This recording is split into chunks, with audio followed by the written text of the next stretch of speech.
For the first time this month, White House Press Secretary Sarah Sanders stepped up to the podium to answer questions from reporters. Our White House correspondent Yamiche Alcindor was in the room, and she joins me now.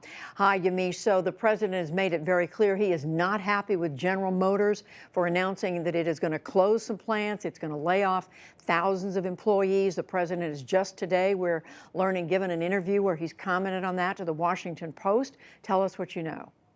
Well, the president is making it abundantly clear that he is not happy with General Motors. On Twitter, he railed against the company, and he said that he was considering cutting all subsidies to the automaker, including subsidies that include allowing them to be able to make electric cars. He accused GM of wanting to make cars in Mexico and China instead of in the United States. And the White House top advisor, Larry Kudlow, came to the podium and said that he had a lengthy conversation with the CEO of GM, and he personally expressed how disappointed he was. Now, the president gave a wide-ranging interview to the Washington Post, and in it, he blames Federal Reserve Chairman Jay Powell for part of the reason why GM is closing those plants. Sarah Sanders, of course, put it the most bluntly. She is, of course, the White House press secretary. She said that GM is simply making cars that people don't want to buy. So she was criticizing GM's business model.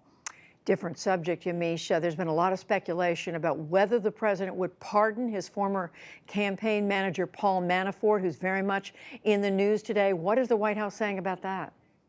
The White House is saying that President Trump has not spoken to anyone at the White House about pardoning his former campaign chairman, Paul Manafort.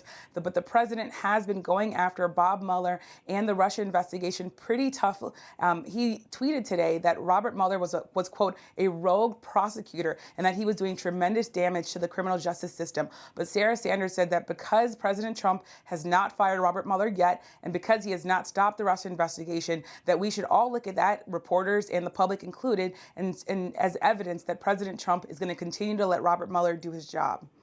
Just last thing quickly, Yamiche, the press at the White House, there's been a really contentious relationship there for a few weeks. How did today's session go? Well, despite the tension, it was really business as usual at the White House. Sarah Sanders, who of course held her first briefing this month, was of course we are 27 days into the month, and this is the first one, which is pretty rare. But she took questions from reporters. She even called on Jim Acosta, who's of course the CNN correspondent whose hard pass was revoked, and then he got it back after the court said he had to be given it back. But she was allowing reporters to ask questions. She had a new set of rules for reporters to answer questions and ask questions, but really everyone was allowed to do what they do, so everything went very smoothly. They could do follow-ups, apparently, at least today. We shall see. Yeah. Yamiche Alcindor, thank you.